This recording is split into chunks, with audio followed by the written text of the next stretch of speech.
नमस्कार दोस्तों, मेरा नाम है मिस्टर संजय वर्मा। आज के इस वीडियो में हम बात करने वाले हैं नॉर्मल सीलिंग फैन और BLDC सीलिंग फैन के बारे में। इन दोनों में क्या डिफरेंस है, कौन सा कितने वाट बिजली लेता है और इनका मार्केट प्राइस क्या है, कौन सा हमारी बिजली की सेविंग करता है। इस तरह से जो भी पॉइंट होंगे वह सभी आपको इस वीडियो के अंदर बताने वाला हूँ। और आप चैनल के ऊपर पहली बार आए तो चैनल को भी सब्सक्राइब जरूर कर ले। चलो दोस्तों, अब हम वीडियो को स्टार्ट करते हैं। सबसे पहला जो हमारा पॉइंट है ये सप्लाई वाला। जो नॉर्मल सीलिंग फैन होता है वह डायरेक्ट 220 वोल्ट AC के ऊपर वर्किंग करता है और इस सीलिंग फैन को रनिंग के लिए इसके ऊपर कैपेसिटर लगा होता है जो कि 2.5 MFD या फिर 3.25 MFD का होता है। और अंदर जो मोटर होती है वह सामने आप फोटो के अंदर देख सकते हैं। दूसरा जो BLDC सीलिंग फैन होता है उसके हम कनेक्शन हमारे घर के अंदर जो बिजली आती है 220 वोल्ट की AC उसके साथ में करते हैं और इसके अंदर एक कार्ड लगा होता है। तो यह 220 वोल्ट की बिजली लेगा और आगे जो मोटर को जो सप्लाई देने वाला है वह DC के अंदर देगा, यानी कि AC को यह DC के अंदर कन्वर्ट करेगा। और जो प्लेट लगी होती है इसको हम कार्ड बोल सकते हैं, SMPS बोल सकते हैं। इस तरह से इसको हम 2-3 नामों से जान सकते हैं। तो दोस्तों, AC सप्लाई को AC के अंदर रखेगा वह होगा नॉर्मल सीलिंग फैन, और जो AC सप्लाई को DC के अंदर कन्वर्ट करके आगे देगा वह BLDC सीलिंग फैन। इससे अगला हमारा 2 नंबर के ऊपर पॉइंट है सीलिंग फैन विद रिमोट आता है विदाउट रिमोट। तो दोस्तों, जो नॉर्मल सीलिंग फैन होता है वह विद रिमोट भी आता है और विदाउट रिमोट भी आता है। विदाउट रिमोट आता है तो आप उसको रेगुलेटर के द्वारा कंट्रोल करेंगे, यानी कि उसकी स्पीड को कम ज्यादा करेंगे। और विद रिमोट के द्वारा आता है तो उसकी स्पीड आप रिमोट के द्वारा कंट्रोल करेंगे। परंतु जो BLDC सीलिंग फैन होता है वह विद रिमोट आता है और रेगुलेटर को बाईपास कर दिया जाता है। इसकी स्पीड को कम ज्यादा रिमोट के द्वारा ही किया जाता है। इसके टाइमिंग वगैरह सेट करना तो रिमोट के द्वारा ही करते हैं। 3 नंबर हमारा जो पॉइंट है कि जो नॉर्मल सीलिंग फैन होता है उसके अंदर मैग्नेट परमानेंट नहीं होती। जब सीलिंग फैन चलता है उस टाइम मैग्नेट बनती है और वह वर्किंग करता है।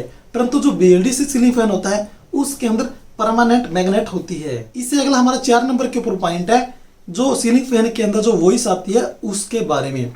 यानी कि दोस्तों, जब हम सीलिंग फैन यूज कर रहे हैं और लाइट चली जाती है और इन्वर्टर के ऊपर जब सीलिंग फैन चलता है तो आपने देखा होगा कि कई सीलिंग फैन आवाज करना शुरू कर देती हैं। तो वह जो प्रॉब्लम होती है वह इन्वर्टर के कारण होती है। जो नॉर्मल सीलिंग फैन होता है दोस्तों वह इन्वर्टर के ऊपर जब चलेगा तो आवाज करता है, जो कि सिर्फ इन्वर्टर की कमी के कारण करता है। परंतु आप BLDC सीलिंग फैन किसी भी इन्वर्टर के ऊपर यूज करेंगे तो उसके अंदर किसी प्रकार की कोई भी आवाज नहीं आएगी। इससे अगला हमारा 5 नंबर के ऊपर पॉइंट है वाटेज वाला, कि कौन सा सीलिंग फैन कितने वाट बिजली खपत करता है। नॉर्मल जो सीलिंग फैन होते हैं दोस्तों वह लगभग 70-80 वाट बिजली लेते हैं। और जो नॉर्मल सीलिंग फैन के अंदर भी एनर्जी सेवर सीलिंग फैन आते हैं जो कि 48 वाट या फिर 50 वाट के होते हैं। वैसे आप नॉर्मल कोई भी सीलिंग फैन परचेज करेंगे तो वह आपको 70 से 80 वाट बिजली खपत वाला ही मिलने वाला है। यानी कि दोस्तों, नॉर्मल सीलिंग फैन 48 वाट, 50 वाट, 60 वाट, 70 वाट, 80 वाट, 90 वाट कितने के भी हो सकते हैं। कम से कम वह 48 वाट के होते हैं। नॉर्मल सीलिंग फैन को आप चाहे 1 स्पीड, 2 स्पीड या फिर 5 स्पीड के ऊपर चलाएंगे तो वह सेम लोड लेगा, यानी कि जितने वाट वह लेता है उतनी वाट ही बिजली खपत करेगा।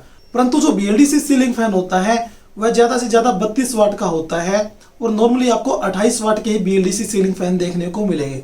BLDC सीलिंग फैन स्पीड के हिसाब से वाटेज लेते हैं, जैसे कि 1 स्पीड के ऊपर 5 वाट लेता है, 2 स्पीड के ऊपर 12 वाट लेगा, 3 स्पीड के ऊपर वह 18 वाट लेगा, 4 स्पीड के ऊपर वह जैसे 25 वाट लेगा और जैसे कि 5 स्पीड के ऊपर वह 28 वाट या फिर 32 वाट बिजली लेता है। यानी कि दोस्तों, जो BLDC सीलिंग फैन होता है वह एनर्जी सेवर सीलिंग फैन होता है जो कि कम से कम वाट बिजली लेता है। 6 नंबर के ऊपर हमारा पॉइंट है प्राइस वाला। जो नॉर्मल सीलिंग फैन होता है वह 700-800 रुपए से शुरू हो जाता है। वह आप उसे 10,000 रुपए का भी ले सकते हैं, 12,000 रुपए का भी ले सकते हैं, 15,000 रुपए का भी ले सकते हैं। यानी कि जितने आपके पास पैसे आप उसी बजट का सीलिंग फैन परचेज कर सकते हैं। यानी कि कम से कम आपको जो नॉर्मल सीलिंग फैन मिलने वाला है वह 700-800 रुपए के अंदर मिल जाएगा।